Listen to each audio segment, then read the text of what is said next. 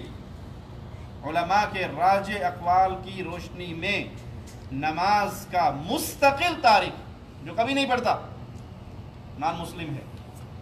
شیخ ابن باز رحمہ اللہ, شیخ ابن عثیمین رحمہ اللہ, ان کے فتوے کے مطابق وہ بندہ مسلمانوں کے قبرستان میں دفن ہونے کے قابل نہیں ہے. غسل, جنازہ, کفن کا حقدار نہیں ہے. ٹھیک ہے,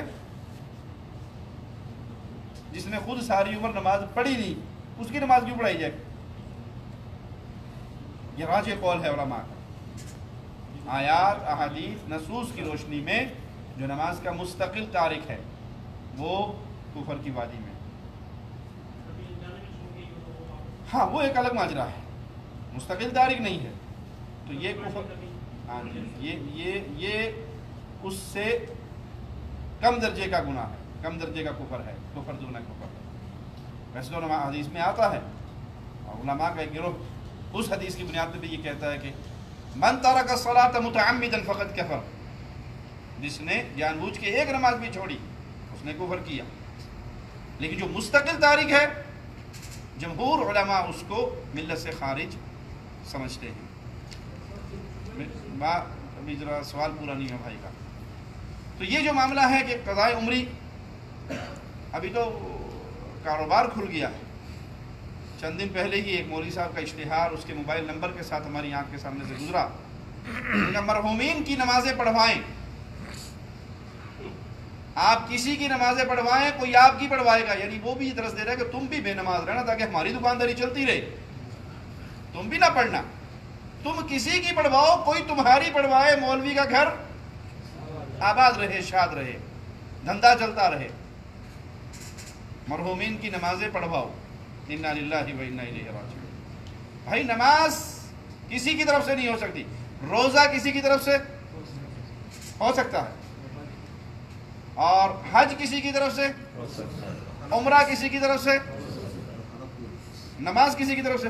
یار میں بزی ہوں, تو نماز پڑھا, میں کرکٹ میچ دیکھ رہا ہوں, T20 لگا ہوا, تو جا کر نماز پڑھ لے, میں T20 دیکھ لوں, ہوئے گی؟ اسی طرح طواف کو بھی نماز کے مشابہ کہا گیا ہے, الا یہ کہ نماز میں کلام نہیں ہوتا اور طواف میں کلام کر سکتے ہیں. تو طواف بھی کسی کی طرف سے, آپ اپنا طواف کریں گے, دعا کسی کے لیے کر سکتے ہیں. ہاں حج عمرہ پورا کسی کی طرف سے کیا جا سکتا ہے. تو نمازیں خود پڑھیں. جو بے نماز ہے اہل جہنم, جب جنتی ان سے آگے سوال کریں گے اہل جہنم سے, ما سلککم فی سقر, کیوں آئے جہنم میں, تو کیا جواب دیں گے؟ لم نکن. بے نماز, بے نماز. تو اس لیے یہ معاملہ چھوٹا نہیں ہے. یہ مولویوں کے چکروں میں نہ آئیں گے, کوئی بات نہیں, کبھی پڑھ لی کبھی نہ پڑھی, پڑھ لی پڑھ لی, نہ پڑھی نہ پڑھی. ایمان صرف زبان کا اقرار اور دل کی گواہی نہیں, دل کی تصدیق, زبان سے اقرار اور عمل بالجوارح, اپنے جسم سے اس پہ عمل کر کے دکھائیں, تبھی ایمان پورا ہوگا. وہ لوگ باطل عقیدے پہ ہیں جو کہتے ہیں کہ عمل ایمان میں شامل نہیں ہے. اگر ایمان میں سے عمل کو نکال دو گے, لا یزید ولا ینقص, نہ بڑھتا ہے نہ کم ہوتا ہے. کیا مطلب اس کا؟ کہ زانی اور حاجی دونوں برابر ہے, ایمان نہ بڑھتا ہے نہ کم ہوتا ہے. اس کا معنی کیا ہوا؟ زانی اور حاجی برابر ہے یا نہیں؟ زنا کرنے سے اس کا ایمان کم ہوا نہیں اور حج کرنے سے اس کا بڑھا نہیں. یہی قرآن کے بھی خلاف ہے, حدیث کے بھی خلاف ہے, صحابہ کے فہم کے بھی خلاف ہے. جی بزرگوں,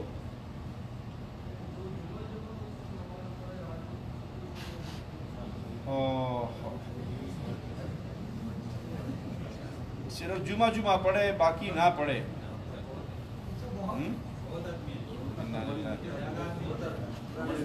میں آپ کو ایک حدیث سناتا ہوں اس مسئلے پہ. یہ جمعہ تو بہت دور کی بات ہے, اس سے بہت قریب کی بات سناتا ہوں. نبی کریم صلی اللہ علیہ وسلم کو ایک منظر دکھایا گیا قبر کا, کہ ایک شخص لیٹا ہوا ہے, اور ایک فرشتہ اس کے سر پہ مقرر ہے، جس کے ہاتھ میں پتھر ہے، چٹان ہے، وہ اٹھاتا ہے اور اس کے منہ پہ مارتا ہے، اس کے سر پہ مارتا ہے، اور اس کا سر ریزہ ریزہ ہو جاتا ہے، اور وہ پتھر دور جا کے گرتا ہے۔ یہ اٹھانے کے لیے جاتا ہے، اتنے اس کا سر اللہ اس کو پھر ٹھیک کر دیتا ہے، وہ پھر اٹھا کے لاتا ہے اور پھر مارتا ہے، وہ پھر دور گرتا ہے، اور یہ سلسلہ جاری و ساری ہے کب تک؟ قیامت تک جاری رہے گا اس کے ساتھ، جب تک اللہ چاہے گا یہ عمل جاری ہے۔ آپ نے پوچھا جبرائیل قصور کیا ہے اس کا؟ کہا یہ فرض نماز کے وقت پہ سوتا رہتا تھا، اٹھ کے پڑھ لیتا تھا۔ یہ تو نہیں نا کہ نہیں پڑھتا، بے نماز تو نہیں کہا نا، اگر نہ پڑھتا ہوتا تو یہ کہتے بے نماز تھا۔ فرض نماز کے ٹائم پہ سویا ہوا ہے، جماعت کا ٹائم ہو گیا ہے، نماز کا وقت ہو گیا ہے، یہ سویا ہوا ہے، اٹھے گا جب سورج بالکل غروب ہونے والا اور بھاگ کے ٹھونگے مارے گا، کوے کی طرح اٹھ جائے گا، وقت کے اوپر نماز نہیں پڑھتا، اور اس کے ساتھ یہ سلوک ہو رہا ہے۔ اور جو پورا ہفتہ پڑھتا ہی نہیں ہے، اس سے پوچھو تیری آنکھیں جو اللہ نے تجھے دی ہیں یہ صرف جمعے کو کام کرتی ہیں، باقی پورا ہفتہ کام نہیں کرتی۔ ابراہیم بن ادہم کے پاس کسی نے آ کر کہا کو نصیحت کریں، گناہوں میں ڈوبا ہوا، گناہوں میں ڈوبا ہوا، بے نماز زانی اور شرابی سے گندا ہے، زانی اور شرابی سے بھی گندا ہے بے نماز۔ کیوں؟ یہ گناہ ہے اور وہ کفر ہے، سمجھ آئی یا نہیں؟ زنا اور شراب کیا ہے؟ گناہ ہے، اور نماز کا ترک کفر ہے۔ یہ چھوٹا گناہ نہیں ہے۔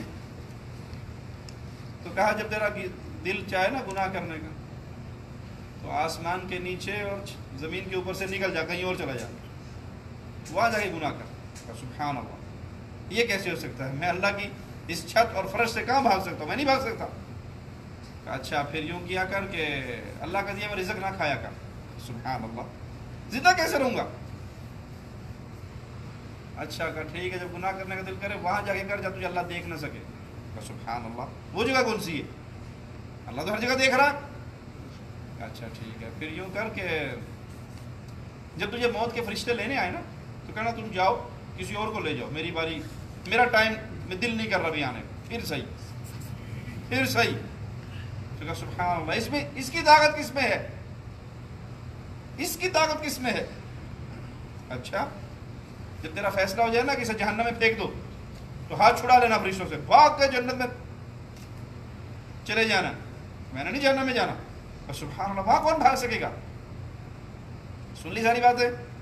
تو جواب میں کہتے ہیں سبحان اللہ، تو اللہ کے گھر میں رہتا ہے، یہ چھت اور یہ فرش گھر نہیں ہے، اس کے نیچے رہ رہا ہے، اللہ کے گھر میں، اللہ کا دیا ہوا گھر ہے یہ جس میں تو رہ رہا ہے، اللہ کا دیا ہوا رزق کھا رہا ہے، اللہ کی نافرمانی کر رہا ہے، وہ تجھے دیکھ رہا ہے، جب تجھے پکڑے گا تو بھاگ نہیں سکتا، جب سزا دے گا تو بچ نہیں سکتا، یہ سارا کچھ تو جانتا ہے پھر بھی اس کو ناراض کر رہا ہے، یہ سارا کچھ جانتا ہے اور پھر بھی اس کو ناراض کر رہا ہے، پھر بھی بغاوت کر رہا ہے۔